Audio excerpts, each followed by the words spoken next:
Top tests to assess your likeliness of having a good and long health span.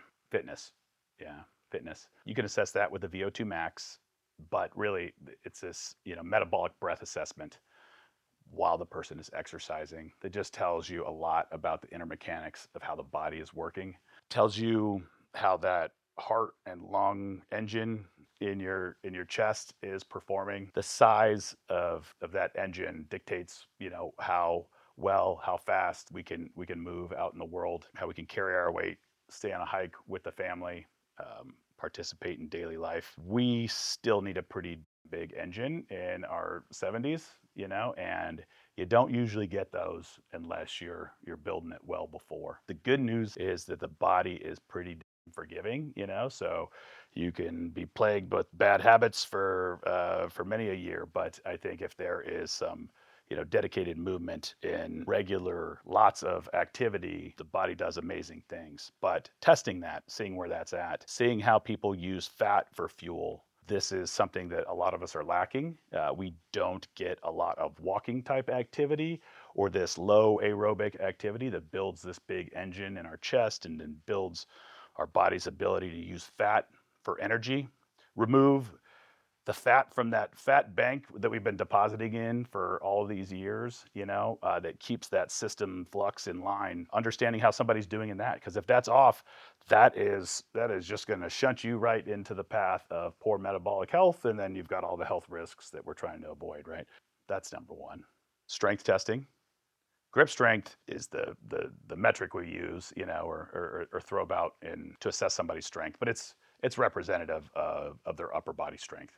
So ideally, strength training would include more than just grip strength. Something that tells you a little bit more in depth about where the power in your body resides. Are there any asymmetries, any deficiencies? Some type of comprehensive strength training or strength testing, I should say, to demonstrate somebody's ability to use their upper body strength, their lower body strength, but also their explosive power and their ability of their legs to brake, right, to help prevent fallings.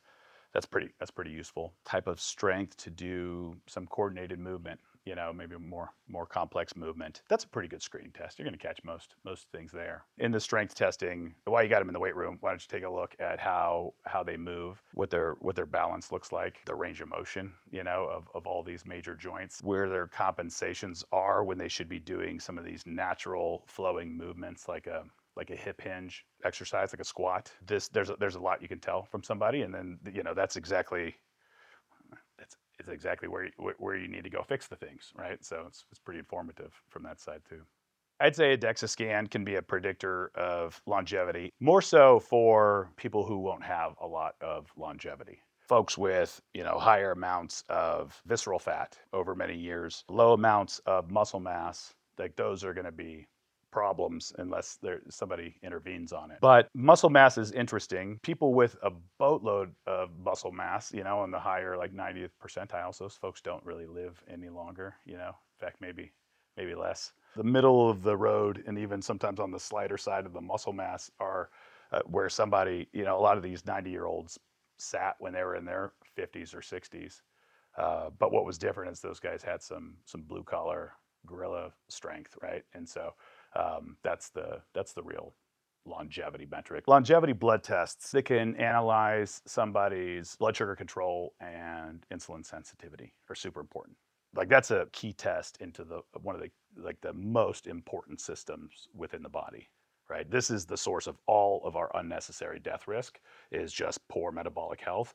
And this is an oversimplification when we just apply it to the blood sugar and the insulin control or the insulin resistance, but it works. A1C, you're going to get that every year. It's your annual physical. And it's not bad. It's a population tool. But even just looking at somebody's insulin levels, a fasting insulin level to start. You can do more testing down the road if something looks suspicious.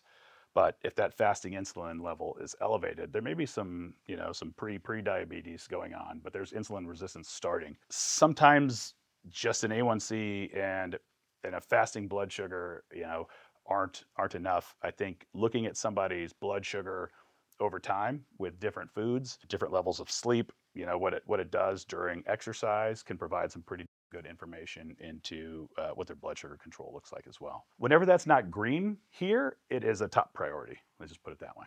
You know,